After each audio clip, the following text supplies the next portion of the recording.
اعوذ باللہ من الشیطان الرجیم بسم اللہ الرحمن الرحیم۔ پری نائنتھ آپ نے 4 احادیث مکمل پڑھ لی تھیں اور 5ویں حدیث سے ہم آج شروع کریں گے۔ 5ویں حدیث ہے ہمارے پاس، لا نہیں، یؤمنو ہو سکتا مومن، احدکم کوئی ایک شخص، حتیٰ یہاں تک کہ یکونا ہو جائے، ہواؤن خواہش، طبعاً تابع، لما اس کے، جئتو بھی جو میں لایا ہوں۔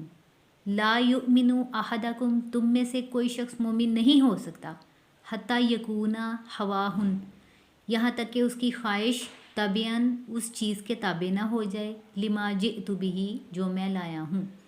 نبی کریم صلی اللہ علیہ وسلم نے اس حدیث میں فرمایا ہے، تم میں سے کوئی شخص مومن نہیں ہو سکتا جب تک اس کی خواہش اس تعلیم کے مطابق نہ ہو جائے جو میں لایا ہوں۔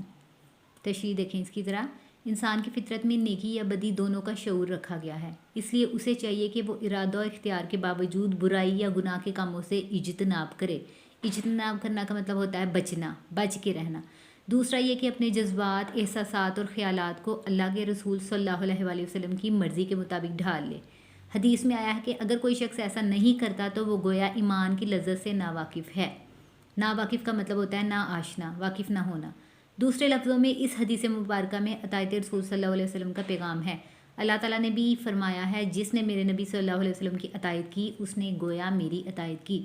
یعنی کہ اس حدیث میں ہمیں اطاعت رسول صلی اللہ علیہ وسلم کا حکم مل رہا ہے۔ حدیث وہ فرمان ہے جو نبی کریم صلی اللہ علیہ وسلم نے اپنے قول افعال سے جو فرمایا ہو وہ احادیث ہیں، اور نبی جو ہے وہ کبھی بھی خود سے کچھ نہیں کہتا، اللہ کے حکم سے ہی بولتا ہے۔ تو اللہ تعالیٰ نے فرمایا ہے کہ جو نبی کریم صلی اللہ علیہ وسلم کی اطاعت کرے گا وہ گویا میری اطاعت کرے گا۔